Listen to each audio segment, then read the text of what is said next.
On parle bien souvent de médecine parallèle ou de thérapie alternative. C'est à mon sens une grossière erreur puisque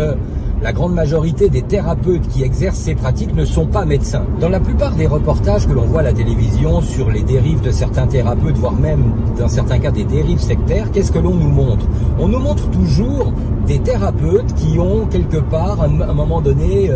pété les plombs en pensant que eux, par leur approche spécifique, allaient pouvoir sauver des patients, sauver des cas de cancer, sauver des scléroses en plaques, etc.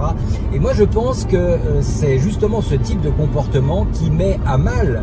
toutes ces thérapies qui peuvent avoir un effet tout à fait bénéfique pour les personnes, justement lorsque les choses sont menées d'une manière conjointe, complémentaire. Nous sommes des praticiens de thérapie complémentaire.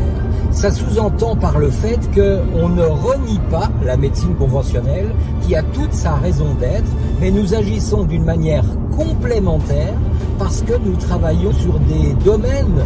où la médecine conventionnelle n'intervient pas. Laissons la médecine conventionnelle s'occuper du corps physique et occupons-nous de travailler sur le plan énergétique, occupons-nous de travailler sur le plan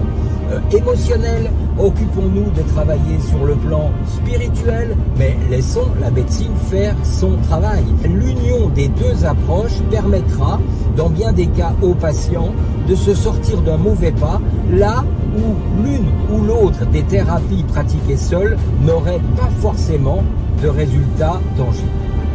Depuis plus de 30 ans que j'exerce ce métier, j'ai aidé des milliers de personnes, mais je n'ai jamais dit à quelqu'un « je vais vous sauver de votre cancer, je vais vous guérir de votre sclérose en plaques ou de votre maladie de Parkinson ». J'ai contribué avec les moyens à ma disposition, en complément des traitements classiques, j'ai contribué à aider un certain nombre de personnes, mais je ne m'attribue absolument pas la réussite, car la réussite est la résultante de l'action des médecins, l'action complémentaire que j'ai pu mener et surtout l'action, les prises de conscience et l'action, le travail que le patient a fait sur lui-même pendant toute la durée de l'accompagnement.